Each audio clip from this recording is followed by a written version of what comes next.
Hello. So apparently, new information on the Nikon D6. The same person that had given me this information about a month or so ago.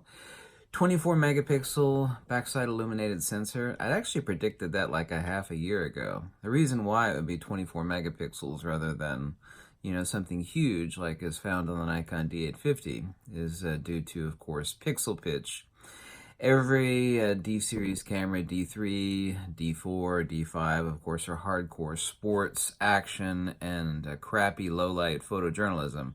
In other words, the gritty, hardcore, low light photography, in most cases, not all, half and half. Photojournalism. That's the reason why, of course, it's 24 megapixels, not like 50 or something. I know people said, why would Nikon come out with their flagship with such a low megapixel count? And the reason is, of course, the pixel pitch. These cameras have always been designed for exactly that. It has to actually come out before the end of this year because the Olympics are next year. Interestingly enough, the camera has in-body image stabilization, and that's incredibly interesting. While there have been conventional DSLRs in the past that have had IBIS, I'm extremely certain to, I don't know, maybe 90 percentile that this is the hybrid camera that Nikon had put the design patent in for some long time ago, which I predicted incorrectly would be in the Nikon D850. If this is that is Nikon's secret weapon against mirrorless. The secret weapon against mirrorless is not Nikon's Z series. Nikon, nor anybody that knows jack crap about Nikon, had ever thought that those single card slot cameras were Nikon's professional answer to mirrorless.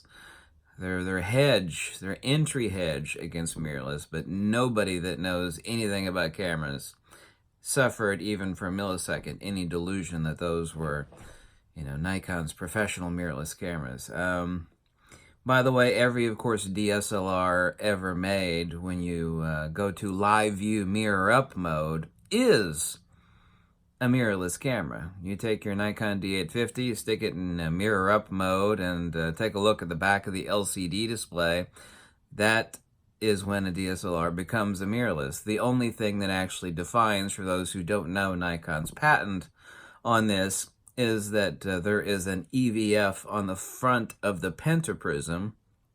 And when you go into mirror up mode, instead of feeding the LCD, you can't feed the viewfinder on a conventional DSLR because it is purely optical only. The hybrid system is a dual system that is actually ingeniously simple. When the mirror goes up, of course, the sensor is being fed.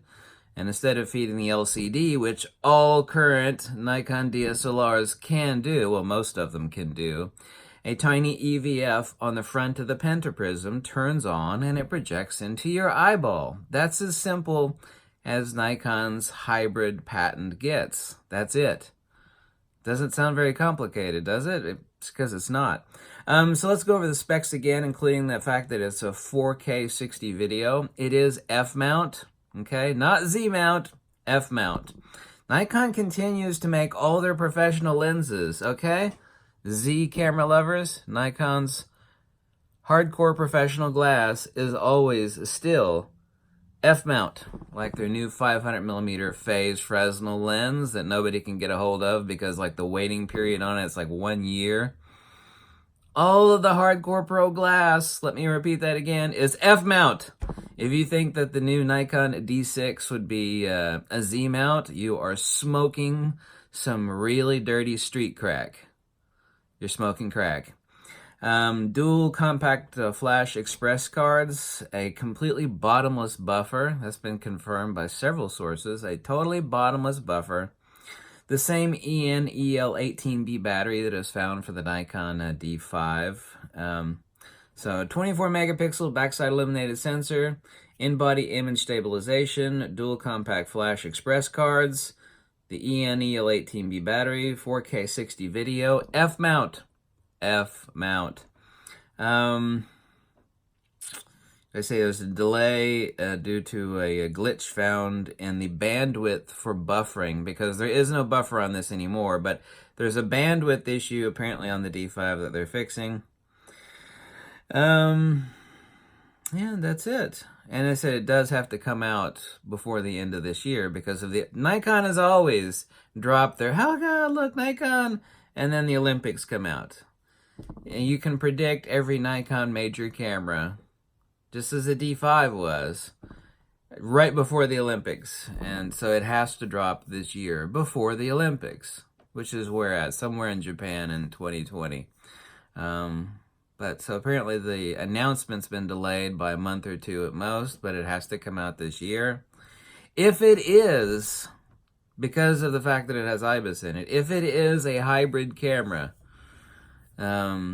based upon Nikon's patent, I'll be the only person on YouTube talking about this. If it is the hybrid camera, which is the secret weapon, not my opinion, that's a fact. If it is a hybrid, that is Nikon's secret weapon. If it is that, Nikon could charge anything they want for this camera, and every damn person will, well, not everyone, but lots will buy it. It is the every benefit of mirrorless and every benefit of Nikon's big-ass hardcore F-mount glass. I'm talking about the serious shit. 500mm face Fresnel, 300mm face Fresnel, 600mm f4, 300mm 2A, 400mm 2A, 500mm f4. Oh my God! All the big-ass serious glass for Nikon F-mount.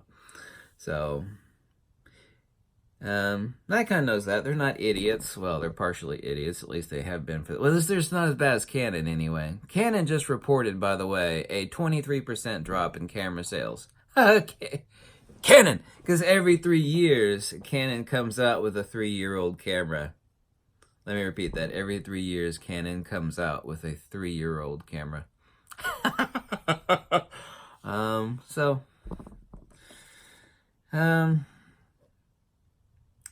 I bet this camera will probably be $7,000. The ingenious thing on this hybrid design is that it's so ingeniously simple. Simplicity is divinity. Look how complicated a Post-it note is. Do you know how much 3M made off of Post-it notes? It's nothing but a piece of paper with a sticky backing on it. The secret weapon of hybrid DSLR is sticking a tiny EVF on the front of the pentaprism in mirror-up mode. That's all a hybrid camera is. It's a DSLR in mirror-up mode that has the addition of an EVF on the front of the pentaprism, which would be semi-mirrored. So when you're in conventional DSLR mode, you would still get the complete reflectance of the mirror through the focusing screen and through the pentaprism, optical path to your eye. This technology is not even advanced. It is ingeniously simple. This sort of hybrid viewing device has actually been on countless, it's been on tanks, it's been on nuclear submarines. This technology has been on military multi-million-dollar devices for many years. Many years. So it's not like, wow, it's some sort of new technology. It's ingeniously simple. And Nikon's integration of that is their answer to mirrorless, like, take that shit, mirrorless cameras, is ingenious. So anyway, wait for it. Nikon. Bye.